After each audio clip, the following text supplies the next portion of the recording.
Oi pessoal, aqui é o Rafa. Nesse vídeo eu vou pegar aquele modelo matemático que a gente fez no último vídeo, que a gente modelou, e vou colocar ele no Excel. A gente vai resolver ele no Excel, eu vou mostrar passo a passo como a gente vai pegar aquelas equações matemáticas, como a gente vai pegar os dados que o cliente mandou pra gente e como a gente vai resolver ele através do Solver, um software que já vem embutido no Excel. Vamos lá?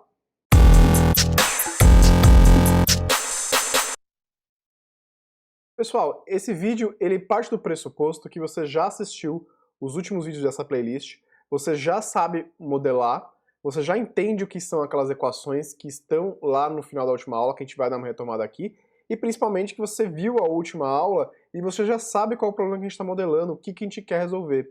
Basicamente é um problema de transbordo, um problema bem tradicional de pesquisa operacional que a gente vai resolver, e a gente vai usar ele no software Excel. Dentro do Excel existe um software chamado Solver, e a gente vai usar ele como base para resolver esse problema. E qual que é a resposta do nosso modelo? Qual é o mercado que vai ser abastecido por qual centro de distribuição? E eu quero fazer isso de maneira que o custo de logística seja o mínimo possível, certo? Então, no segmento aqui é o que a gente tinha, esse aqui é o modelo de matemático, né, que a gente modelou na última aula. A gente tem a nossa função objetivo que visa minimizar o custo de transporte, escrito através desses dois somatórios. A nossa variável é esse x e j, que é um D para, ou seja, do centro de distribuição I para o mercado J, e ela vai ter um número, né, de quantos caminhões vão fazer essa rota, certo? Embaixo eu tenho a minha restrição de oferta, e ela quer dizer o quê? Simplesmente que eu não posso distribuir mais caminhões do que o centro de distribuição I tem. Então, se eu tenho lá 15 caminhões à minha disposição no centro de distribuição I, é o máximo que eu vou poder distribuir a 15 caminhões, certo? E a nossa última restrição é a restrição de demanda, ou seja, quanto cada um dos supermercados tem que receber.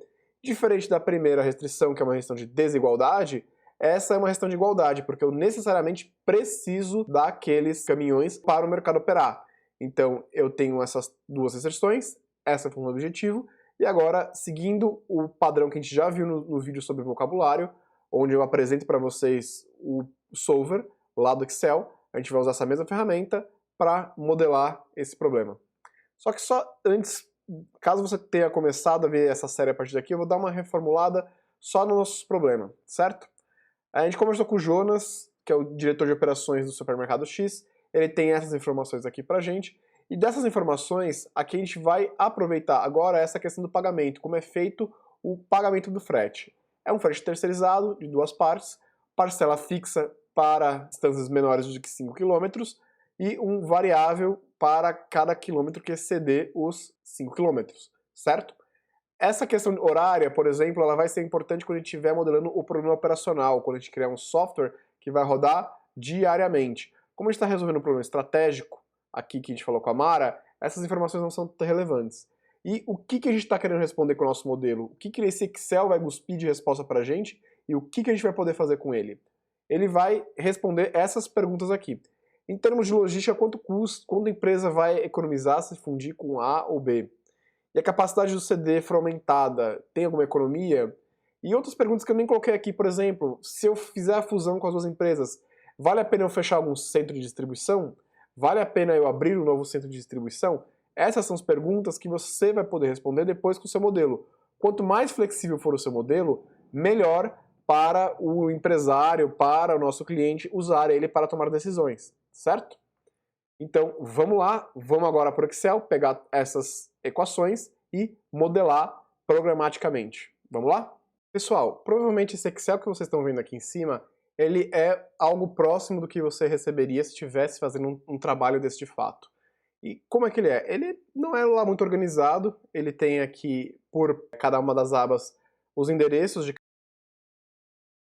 cada um dos mercados, e ele deixou em destaque aqui pra gente, aqui no começo da nossa planilha aqui, a gente tem o endereço dos centros de distribuição, onde eles ficam. No caso aqui da Rede X, que é o nosso cliente, ele tem os 3 centros localizados aqui nesses bairros, Lapa, Itaquera e Santo Amaro, e aqui embaixo a lista de todos os mercados da rede.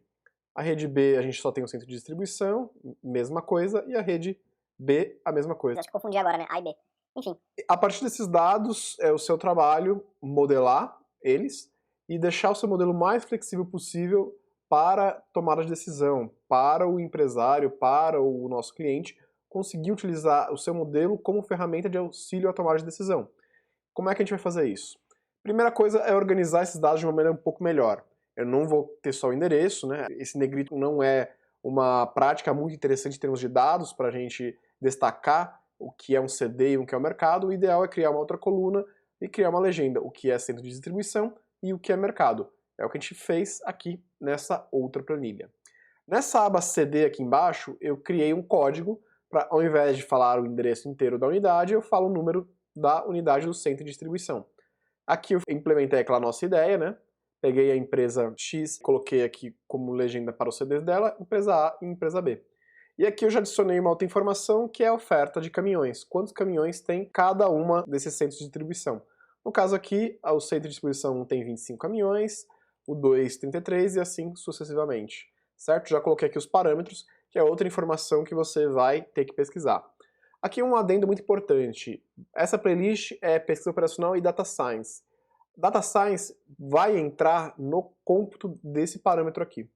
Como a gente chega nesse valor, como a gente calcula esse valor provavelmente vai ser dinâmico, ele vai ser carregado semana a semana, vai ser calculado dia a dia, talvez, mês a mês, depende muito do caso, mas o trabalho do cientista de dados, trabalhando junto com o PO, ele vai começar aqui, a partir desses parâmetros, dar certeza para a gente desses parâmetros de oferta de caminhões e aqui na nossa outra aba, na questão da demanda dos caminhões. Aqui eu tenho a mesma estrutura nessa aba mercado, né? A coluna A eu tenho um código para cada um dos mercados, B o endereço respectivo, C a legenda, a quem pertence, se é o supermercado X, A ou B, e aqui na coluna D eu tenho a quantidade demandada de caminhões, certo? A partir dessa organização eu já vou conseguir fazer a minha modelagem, e aqui, diferente daquele vídeo onde eu mostrei para vocês como funciona o solver, onde eu tratei o vocabulário, lá como um problema era bem pequeno, eu fiz tudo junto a nossa modelagem. Eu coloquei os parâmetros, eu coloquei a função objetivo, eu coloquei as restrições, todas juntas. E conforme a coisa vai crescendo, isso não é uma boa prática. É interessante você separar, tanto em código, em Python, cada arquivo para uma coisa, quanto no Excel, cada aba para uma coisa. Primeiro ponto, geralmente a gente vai linkar isso aqui com aquele outro arquivo. A gente nunca trabalha direto com o dado primário, a gente sempre deixa a base primária, que nesse caso são os endereços, sem mexer nela, né? E carrega ela vinculada aqui a essa planilha. A gente vai em custos aqui, onde eu já calculei a distância do CD para o mercado J. Talvez acho que eu vou fazer um próximo vídeo intermediário que eu vou mostrar para vocês como eu calculei isso aqui através de uma API de Python com o Google Maps ou Bing Maps, tá? Mas assuma que essa distância aqui já está dada. Eu, de alguma maneira, é lógico, consegui calcular esse valor, né? E esse valor é fixo, aqui não tenho certeza, assumindo que sempre vai ser o mesmo caminho. A distância entre o mercado 1 e o centro de distribuição 1 é 27 km, entre o centro de distribuição 2, 38 km, entre o centro de distribuição 3, 2,5 km, e assim sucessivamente. Toda essa parte da planilha aqui são as distâncias. E agora, o que a gente vai fazer? A gente vai calcular o custo efetivo de cada uma dessas rotas. Se o mercado 1 for abastecido pelo centro de distribuição 1, quanto que ele vai gastar efetivamente? Lembra lá que a gente acabou de ver qual que era a regra para a precificação. Menos de 5 km eu vou cobrar um valor fixo, mais do que 5 km eu vou cobrar um valor variável pela quilometragem. Como eu sei disso? Eu vou criar uma outra aba de parâmetros aqui, onde o empresário vai poder mudar esses valores. Porque vai que ele faz um outro tipo de arranjo comercial com a transportadora que é terceirizada. E, por exemplo, ele zera esse valor aqui, só vai ter um custo fixo. Ou se esses valores mudam. Então esse valor não é interessante você deixar chumbado lá na planilha ou no seu código Python. É sempre interessante você deixar esses parâmetros à mostra para facilmente você vir aqui e mudar e ver um outro tipo de resultado, certo? Eu assumi esses valores aqui, o custo fixo para cada viagem é R$ 56,23 e um custo variável de 6,24 centavos para cada quilômetro que exceder os 5 quilômetros. Como é que a gente vai fazer esse cálculo aqui? É um cálculo bem simples Excel. O if, se esse valor aqui, que é a distância, né, ela for menor do que 5 quilômetros, então, o que eu tenho que fazer? Eu tenho que vir aqui nessa planilha custo e simplesmente cobrar esse valor. Porém, se esse valor for maior, o que eu vou fazer? eu vou cobrar esse custo, A gente nem precisa escrever esse custo aqui, né? eu vou cobrar a diferença entre o que eu já andei menos os 5 km, certo? Esse valor é só sobre o que exceder. Então, por exemplo, aqui eu andei 27 km e o que excede 27 km são 22 km. Então, esses 22 km eles vão ser remunerados, então, vezes essa outra taxa aqui, 6,24. É importante que eu trave esses parâmetros do Excel aqui colocando esse cifrão aqui, para quando eu for arrastar esses valores eu não ter nenhum problema, certo? Tá vendo que eu coloquei aqui o cifrão aqui nele? Isso significa que ele vai travar esse parâmetro, ele não vai alterar, ele não vai deslocar no Excel meu cursor para todas as outras células. E como está na mesma célula, eu posso deixar C3, só revisando então aqui, antes de arrastar, C3 é a distância entre o CD1 e o mercado 1, se ela for menor do que 5 km, vou cobrar o parâmetro que está lá na célula C2 dessa planilha parâmetros. Se não, é esse C2 mais a diferença que exceder os 27 km vezes aquele preço, certo? Vou dar o Enter, ele vai ajustar alguma coisa pra gente, então aqui a gente tem o R$194 é o que vai me custar esse frete. E eu posso fazer um pequeno cheque aqui, vir pra cá e pra cá, e ver se ele está arrastando certinho. Bom, aparentemente está arrastando tudo certinho. Ele está fazendo aqui a conta em relação a essa célula D, né, ao mercado 2 e a distância do CD2. Se o D4, que aqui é o 33 km, for menor do que 5 km, ele vai cobrar o valor de parâmetros 2. Se não, ele vai cobrar parâmetros 2 mais o que CD vezes parâmetros 3. Só lembrando que aqui a gente tem parâmetros C2 R$ 56, parâmetros C3 R$ 6,24. Vou pegar agora aqui essa planilha, arrasto ela aqui para todos os mercados, duplo clique aqui, e agora eu tenho essa informação para todos os mercados, como vocês podem ver aqui. Esse aqui de fato é o custo efetivo, esse é o dinheiro, é quanto vai me custar fazer esse traslado. E o papel do nosso modelo é selecionar a melhor combinação possível de traslados, certo? Vamos agora aqui para o modelo efetivo. Ele lembra bastante aquele layout com algumas pequenas alterações que a gente já fez. Aqui a gente tem a nossa função objetivo, sempre gosto de destacar em amarelo. Nossas variáveis, que é o que o nosso modelo vai devolver para a gente. E aqui tem as restrições. Vamos passo a passo aqui agora preencher essas lacunas. A primeira passo que a gente vai fazer aqui é preencher a função objetivo. E se a gente voltar no nosso modelo matemático, ele é simplesmente a soma do custo vezes a variável, quanto de caminhões que incorreu naquele custo, certo? E eu posso fazer isso através da fórmula somar produto, que ela vai fazer o quê? A somatória dessa matriz inteira que eu estou destacando aqui, todo esse quadrado em vermelho aqui, ele vai pegar pontinho por pontinho dela e vai vir aqui e multiplicar por esse custo. Então, se for 0, ele não vai cobrar nada, se for 1, ele vai cobrar vezes 1 e assim sucessivamente. Dá o Enter, eu tenho aqui então já o cálculo de quanto vai custar a minha função objetivo. Vamos fazer um teste para ver se a gente não está maluco, vamos colocar 1 aqui, que significa que passou um caminhão do centro de distribuição 1 para o mercado 1. Essa trajetória me custou R$ 194,36. E se a gente ver aqui nos custos, é exatamente isso que custa esse traslado. Mas vamos supor que ao invés de 1, eu passei dois caminhões, R$ 388,74. Se a gente dividir aqui por 2, é exatamente 2 vezes R$ 194,36. Então, a nossa planilha está funcionando. Eu não vou preencher nada do que está em vermelho, porque lembra, essa é a variável, essa é a resposta que eu quero que o modelo preencha, então não faz sentido eu preencher ela de antemão. Eu tenho que agora construir as minhas restrições. A primeira restrição, que era a restrição de oferta, ela vai ser a soma de todas essas linhas, de todos os valorzinhos que tiverem nessas linhas. Se eu vim aqui na célula AM7, é exatamente essa fórmula. Ele vai somar tudo que está desde C7 a AL7. Por quê? Porque é nessa linha que tem todos os caminhões do centro de distribuição 1. E aqui eu repito a somatória para o CD 2, 3, 4 e 5. E aqui embaixo é a minha terceira restrição, onde eu vou somar mercado a mercado quanto cada um dos mercados deve receber. Para ficar mais explícito, eu simplesmente fui aqui nessas células aqui, copiei elas com a fórmula aqui, estou referenciando lá para M7, e eu vou falar que esses caras aqui ele tem que ser menor do que 25, 33, 26, 60 e 32. Então, eu tirei esses números, esses são os números que cada um CD tem aqui de restrição máxima, que é um dado que a empresa me forneceu, certo? Aí, o que eu fiz aqui? Eu transpus essa linha aqui. Transpor é pegar ela na horizontal e colocar ela na vertical, aqui. Então aqui eu tenho o mesmo valor 1, eu tenho aqui, e vice-versa. Fazer um teste de sanidade, vamos colocar o número 1 aqui. Olha só, ele apareceu aqui 1. Por quê? Ele vai somar quanto tem nessa linha inteira. Vamos ver que se a gente somar... Se a gente preencher ela com 1, essa linha inteira, tem que somar 5, e esse 5 refletiu aqui, certo? Por exemplo, essa não é uma alocação possível. Eu não posso mandar um caminhão de cada um dos centros de distribuição para o Mercado 1, porque o Mercado 1 aqui demanda 2 e não 5, certo? Então, mecanicamente, nosso modelo já está pronto. O que eu tenho que fazer agora? Eu tenho que adicionar essas restrições para o meu modelo. Venho aqui em Solver. Espera a tela do Solver aparecer. Clico no Solver, vai aparecer essa telinha que a gente já conhece. Aqui eu tenho que dizer qual que é a minha função objetivo. O que eu quero minimizar ou maximizar. Escolho aqui a função C2, certo?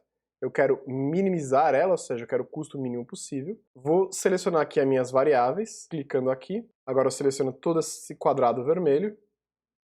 Selecionei as 36 variáveis. E agora eu vou adicionar as minhas restrições. Para adicionar as minhas restrições também aqui é muito fácil, eu já deixei ela nesse layout justamente pensando nisso. Só selecionar aqui a coluna da esquerda, selecionar aqui menor ou igual e adicionar aqui a coluna da direita, que é, respectivamente, eu quero que a coluna da esquerda seja menor ou igual à coluna da direita. Adicionar, vou vir aqui embaixo, fazer a mesma coisa, selecionar à esquerda a demanda, mudar aqui agora tem que ser igual, né? Selecionar aqui a esquerda, vou adicionar. E esse problema ele tem uma restrição adicional. Tradicionalmente, os modelos de pesquisa operacional, pelo menos o Simplex, ele só vai conseguir dar conta de variáveis que não são inteiras, ou seja, que são números quebrados. O float, se você é programador, double, se você é programador. Números com vírgula. Mas não me interessa 1,5 caminhão ou 3,4 caminhões. O que eu quero é que esses números aqui só sejam números inteiros, que é o meu significado, que é quantos caminhões vão passar por essa rota. Então eu tenho que selecionar essas variáveis aqui inteiras, todas elas, certo? E eu tenho que falar que só pode ser número inteiro, certo? Adicionei essas 3 restrições. Eu poderia clicar aqui em resolver, mas tem um detalhe. O solver do Excel, como eu mostrei para vocês, ele só consegue dar conta de até 100 variáveis. E nosso problema tem 180. Por que só 100? Porque acima de 100 variáveis você tem que pagar para utilizar o solver do Excel. Mas existe uma solução para esse problema, que é o OpenSolver. Nesse site que está aparecendo aqui para vocês, é só clicar no, dar uma googada, opensolver.org. Ele funciona tanto para Mac quanto para Excel, e é um add-on, essa imagem que vocês estão vendo aqui do lado, né, onde um programador criou um software livre que utiliza um otimizador livre com o número de variáveis que você quiser. Ou seja, não tem restrições. É um outro algoritmo, não é o mesmo algoritmo do Excel, é um algoritmo parecido. E a partir dele, você pode resolver problemas de pesquisa operacional indefinidamente, sem pagar nada por isso. Só vir aqui em Downloads, a instalação dele é super fácil. Se você quiser, você não precisa nem instalar nada, só baixa a pasta, dá um duplo clique no arquivo e ele vai carregar para vocês uma aba parecida com essa que vocês estão vendo aqui comigo. Tenho praticamente as mesmas coisas do Excel, eu posso modelar ele aqui também. Ó. Por exemplo, aparece já as minhas restrições, aparecem as minhas variáveis. E agora, se eu clicar aqui em Solve, ele vai carregar aqui e está resolvendo o meu modelo. Ele vai demorar um pouco até processar tudo, e aqui nós temos a resposta do nosso modelo. Olha só que interessante. O modelo, nessa configuração, ele conseguiu chegar no valor mínimo de R$ 13.750,30, ou seja, isso significa o quê? Que não tem organização melhor do que essa, que me dê um custo menor do que esse. Essa organização aqui é a melhor possível. Então vamos dar uma olhada aqui nessa organização. Por exemplo, ele está falando aqui que o Mercado 1 ele vai receber 2 caminhões que ele precisa do centro de distribuição 4. O Mercado 2 vai receber os 3 que ele precisa do CD 4. E ele vai sucessivamente aqui para todos os mercados, certo? E aqui embaixo eu tenho minhas restrições, todas elas satisfeitas. Olha só que interessante. Aqui eu usei os 25 caminhões que eu tinha disponível. Aqui eu não usei todos. Aqui eu usei todos que estavam disponíveis, aqui eu usei todos. Todas as minhas demandas estão satisfeitas, lado direito está igual ao lado esquerdo, e eu consegui resolver o meu problema a partir disso. Agora, o que falta a gente fazer daqui? Falta pegar esse problema e analisar alguns insights interessantes que você pode querer ter daqui a pouco, que a gente vai fazer nos próximos vídeos. Quantos caminhões o centro de distribuição 1 abasteceria? Ou quantos caminhões o CD 2, 3 abasteceria? Você vai reparar que tem alguns CDs, por exemplo, 5, ele só vai abastecer, vamos ver, 1, 2, 3, 4, 5, 6. Apenas 6 mercados, 7. Apenas 7 mercados dos 36 são abastecidos pelo centro de distribuição 5. Um indicativo que talvez não seja tão ótimo. Ou esses centros aqui que são ociosos, poderia mandar mais carga para cá. São análises que a gente vai ter que fazer com mais cuidado depois, mas a ferramenta, como eu já mostrei para vocês, é essa. É dessa maneira que a gente trabalha com Excel, que a gente modela com Excel. Excel ele tem suas limitações, ele não deve ser usado jamais para questões operacionais. Se eu for usar isso todo dia, automatizar isso 24 horas por dia, isso é um inferno. Não façam isso no Excel, prefiram ferramentas que dê para integrar com a web, como o Python, como a gente vai ver por aqui, ou o próprio Simplex, que é um software específico de otimização, mas tem opções que rodam em servidores. O Excel ele serve essencialmente para fazer o que a gente está fazendo, uma análise estratégica, uma análise de negócios, onde a gente vai fornecer essas informações para a Mara, que é a presidente lá do supermercado X, e ela vai fazer perguntas do tipo, se eu aumentar a capacidade, por exemplo, desse centro de distribuição aqui, vamos fazer um teste simples, ao invés de mexer aqui no centro de distribuição, vamos mexer, por exemplo, no preço.